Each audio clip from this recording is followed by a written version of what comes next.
दुनिया में इस वक्त एक ऐसा बेवकूफ तनासा है जो अपनी पावर फ्लेक्स करने के लिए एक देश के प्रेसिडेंट को गिरफ्तार करवा लेता है। Daring U.S. military raid to capture and extract Nicolas Maduro and his wife. पूरी कंट्री तबाह कर देता है। Russia has again launched large-scale missile attacks on several regions across Ukraine. छोटे देशों को बुली करता है। Xi Jinping said reunification with Taiwan is unstoppable. और ऐसी सिचुएशन क्रिएट कर देता है जिससे दुनिया वर्ल्ड वॉर 3 की तरफ एक कदम और आगे बढ़ जाती है। आप सोच रहे होंगे कि मैं शी जिनपिंग की बात कर रहा हूँ। आप में से बहुत सारे लोगों को लग रहा हो कि मैं शायद पुतिन की बात कर रहा हूँ, लेकिन करेंटली वर्ल्ड पॉलिटिक्स का सबसे बड़ा क्लाउन है डोनाल्ड ट्रम्प। डेमोक्रेसी रिस्टोर करने के नाम पर वेनेजुएला में इसकी फोर्सेस घुसी और प्रेसिडेंट मडुरो को लिटरली हथकड़ी डाल के किडनैप करके अपने देश वापस ले आई। दरअसल बात यह है कि 3 जनवरी 2026 रात 2 बजे से पहले अमेरिकन हेलीकॉप्टर समुद्र के ऊपर सिर्फ 100 मीटर की ऊंचाई पर उड़ते हुए वेनेजुएला की टेरिटरी में इंटर करते हैं। ये हेलीकॉप्टर्स इतने नीचे उड़ रहे थे कि रडार भी इन्हें कैप्चर नहीं कर पाई। काराकस की पूरे शहर की बिजली पहले ही एक साइबर अटैक के जरिए काट दी गई थी। पूरा शहर अंधेरे में डूबा हुआ था और फिर 2 बजे डेल्टा फोर्सेस के कमांडो हेलीकॉप्टर से रस्सियों के जरिए नीचे उतरते हैं। मादुरो की घर की छत पर बिना आवाज किए एक खिड़की से बेडरूम की तरफ घुसते हैं, उसी बेडरूम में जहां मादुरो अपनी बिस्तर पे सो रहे थे।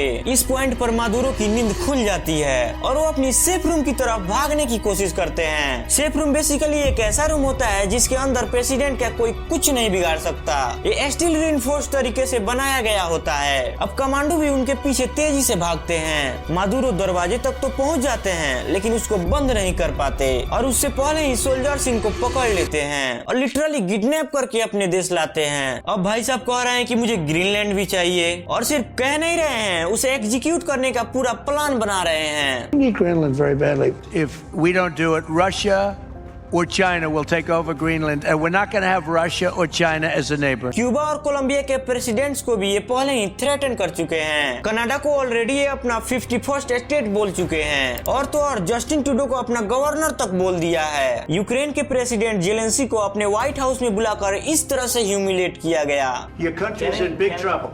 Wait a minute. No. You've done a lot of talking. Your country is in big trouble. I know. You're not winning. You're not winning this. You have a damn good chance of coming out okay because of us. जो देश इनका बात नहीं मानता है उस पे मन मर्जी टैरिफ लगा देते हैं। भारत पर रशियन ऑयल खरीदने के लिए ऑलरेडी सबसे ज्यादा टैरिफ लग चुके हैं और अब 500% टैरिफ लगाने की बात हो रही है। इप्स्टीन फाइल में भी डोनाल्ड ट्रम्प का नाम आ चुका है और तो और डोनाल्ड ट्रम्प एक एसेंशियल अटेम्प्ट तक सर्वाइव कर चुके हैं। डोनाल्ड ट्रम्प को अगर मैं 21st सेंचुरी का सबसे इंटरेस्टिंग पॉलिटिशियन कहूँ तो शायद गलत नहीं होगा। अभी इनके टर्म के 3 साल बाकी है और 3 साल पूरी दुनिया के लिए काफी रिस्की और अनसर्टेन साबित हो सकते हैं। तो क्या इनके रहते दुनिया वर्ल्ड वॉर 3 को अवॉइड कर पाएगी और भारत के लिए अगले 3 साल सबसे ज्यादा मुश्किल कैसे बन सकते हैं? आज के इस वीडियो में पूरे डिटेल में बात करेंगे, तो आइए देखते हैं। डोनाल्ड ट्रम्प 2016 में पहली बार जब यूएस के प्रेसिडेंट बने थे तो ये सबके लिए काफी सरप्राइजिंग था, क्योंकि डोनाल्ड ट्रम्प एक बिजनेसमैन थे, पार्टियों में नजर आने वाले सोशलाइज थे। हालांकि ये पहले भी खुद कहते रहते थे कि मैं इलेक्शन लड़ सकता हूँ, लेकिन कोई इन्हें ज्यादा सीरियसली लेता नहीं था। इंटरनेट पर आपको कई क्लिप्स ऐसी मिल जाएंगी जिसमें डोनाल्ड ट्रम्प का मजाक उड़ाया जाता था। Say what you will about Mr. Trump, he certainly would bring some change to the White House. Let's see what we've got up there.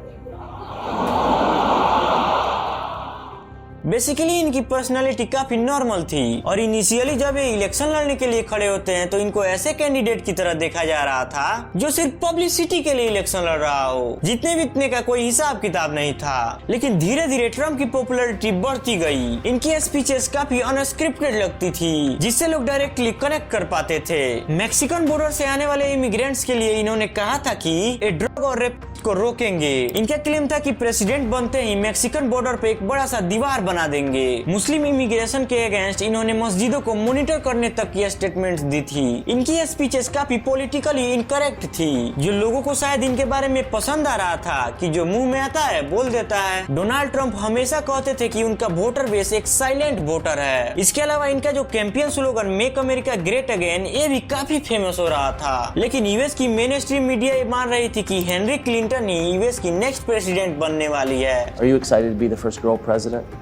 Well, I mean, being president would be such an extraordinary honor and responsibility. लेकिन eventually हुआ है कि Donald Trump popular vote में तो इनसे हार गए, लेकिन कई स्विंग स्टेट जीतने की वजह से इनको ज्यादा इलेक्टोरल कॉलेज वोट्स मिले और डोनाल्ड ट्रंप एक्चुअल में यूएस के प्रेसिडेंट बन जाते हैं। ये यूएस की हिस्ट्री में काफी डिफाइनिंग मोमेंट बन गया और शायद वर्ल्ड पॉलिटिक्स के लिए भी एक काफी बड़ा टर्निंग पॉइंट था। और अगले 4 सालों में डोनाल्ड ट्रंप ने प्रूफ कर दिया कि वो कोई टिपिकल पॉलिटिशियन नहीं है और ना ही उनके लिए कोई रूल्स ज्यादा मैटर करते हैं। 2020 का इलेक्शन डोनाल्ड ट्रंप हालांकि हार गए थे और खुद मानने को तैयार नहीं थे और अभी भी कह रहे थे कि ये इलेक्शन इनसे चुराया गया है। खैर, जो बाइडेन इनको हरा के प्रेसिडेंट बन तो गए, लेकिन इनका टर्म बड़ा अनपॉपुलर रहा। कमला हैरिस जो इनकी वाइस प्रेसिडेंट थी वो भी ज्यादा पॉपुलैरिटी गेन नहीं कर पाई। फिर 2024 में डोनाल्ड ट्रंप एक बार फिर यूएस के प्रेसिडेंट बन जाते हैं। अब इनका जो करंट टर्म है वो पिछले वाले से काफी डिफरेंट है। इस बार इनका एजेंडा पर जो फोकस है वो लोकल पॉलिटिक्स से हटकर ग्लोबल पॉलिटिक्स पे शिफ्ट हो गया है। और पिछले 1 साल में ये तो क्लियर हो गया है कि डोनाल्ड ट्रंप का एक ही गोल है, खुद की लेगेसी को लॉन्ग टर्म के लिए बिल्ड करना।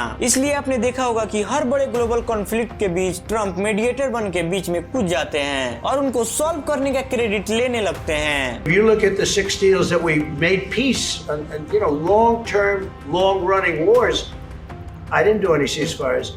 If I weren't around, you'd have right now 6 major wars going on.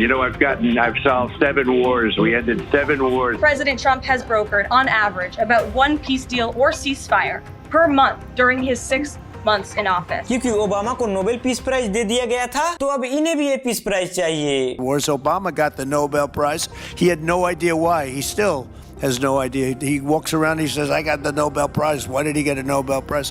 He got it almost immediately upon attaining office. एक क्लेम करने लगे कि मैंने वार रुकवा दिया। रशिया, यूक्रेन, इजराइल, पैलेस्टाइन और ऑपरेशन सिंदूर के वक्त कह रहे थे कि मैंने पर्सनली फोन करके इन वॉर्स को रुकवाया है। फिर कहने लगे कि मैंने ट्रेड डील ऑफर करके वॉर रुकवाई है और इसके बेसिस पे नोबेल प्राइज की लिटरली भीख मांगने लगे। I settled 8 wars, big ones.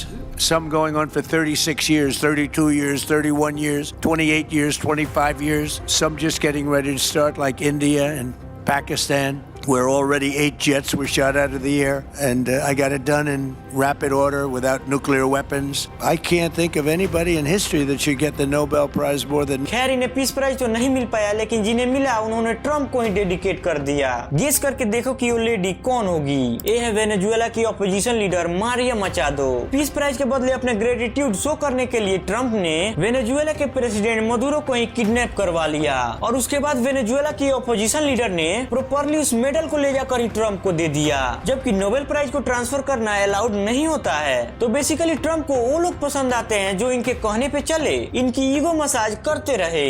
Bharat ने ऐसा नहीं करा, इसलिए भारत पर हाईएस्ट टैरिफ लग गए। हवार्ड लटनिक, जो ट्रम्प की तरफ से अलग अलग देशों से टैरिफ डील नेगोशिएट करते हैं, उन्होंने एक पॉडकास्ट में बताया कि भारत ने ट्रम्प को फोन कॉल नहीं किया था और इस वजह से भारत के साथ जो ट्रेड डील है वो नहीं हो पाई और टैरिफ ज्यादा बढ़ते चले गए। ट्रम्प ने पाकिस्तान के पीएम और मोदी जी को व्हाइट हाउस में इनवाइट किया और दुनिया को ये दिखाना चाहते थे कि देखो मैंने 2 न्यूक्लियर नेशंस के बीच वार रुकवा दी, लेकिन मोदी जी ने यहाँ जाने से मना कर दिया और इसलिए हमारे ऊपर सबसे ज्यादा टैरिफ लगे हुए हैं। इनफैक्ट हमारे ऊपर चाइना से भी ज्यादा टैरिफ है, जबकि चाइना तो डायरेक्ट यूएस का इनेमी है। ट्रम्प के लिए रूल्स या फ्रेंडशिप्स ज्यादा मैटर नहीं करती। भारत का देख लो, वर्ल्ड में मोदी जी ऐसे हैं जो ट्रम्प के लिए इतना बड़ा इवेंट ऑर्गेनाइज करवाया, ट्रम्प के लिए एक पॉलिटिकल नारा भी दिया, यूएस में भी जाकर कहा कि अब की बार ट्रम्प सरकार, अब की बार ट्रम्प सरकार। हालांकि वो इलेक्शन ट्रम्प भले ही हार गए हो, लेकिन एक भारतीय प्राइम मिनिस्टर को यूएस की धरती पर जाकर भारतीय अमेरिकी लोगों से कहना कि तुम ट्रम्प को ही वोट दो, ये बहुत बड़ी बात थी। लेकिन बदले में ट्रम्प ने क्या किया, दूसरी बार इलेक्ट होते ही भारत पर वर्ल्ड का हाईएस्ट टैरिफ लगा दिया। भारत पर 500% टैरिफ लगाने का प्रपोजल भी अप्रूव कर दिया है। खैर, ट्रम्प के प्रेसिडेंसी को अभी 3 साल बचे हैं और ये 3 साल पूरी दुनिया के लिए बहुत ज्यादा अनस्टेबल होने वाले हैं, क्योंकि ट्रम्प अपनी लेगेसी के लिए कहां तक जा सकता है किसी को नहीं पता। अब रही बात भारत की, तो मेरे हिसाब से भारत पर हर तरह की प्रेशर बनाने की कोशिश की जाएगी, ट्रेड, इन्वेस्टमेंट और पाकिस्तान को सपोर्ट। हम पर प्रेशर बनाने के लिए शायद पाकिस्तान को फंड भी किया जाएगा, जो भारतीय गवर्नमेंट के लिए काफी ज्यादा मुश्किल होता जाएगा, क्योंकि अगर आपने ट्रम्प के अगेंस्ट कोई फर्म स्टैंड ले लिया तो वो काफी अगली टर्न ले सकता है, रिलेशंस काफी हॉस्टाइल हो सकते हैं, क्योंकि ट्रम्प अनप्रेडिक्टेबल है, वो कभी भी कुछ भी कर देता है। हम पर ऑलरेडी 500% के टैरिफ अप्रूव हो चुके हैं और अगर कोई स्टैंड नहीं लिया गया तो मोदी जी पर सवाल उठेंगे कि कहाँ गई वो 56 इंच की छाती। मैं बस इतना कहूंगा कि आगे हमें हर पॉसिबिलिटी के लिए प्रिपेयर्ड रहना चाहिए। तो ये वीडियो आपको कैसा लगा? एक और वीडियो है मेरा इंडिया के फूड के ऊपर, इसको जरूर देखिएगा।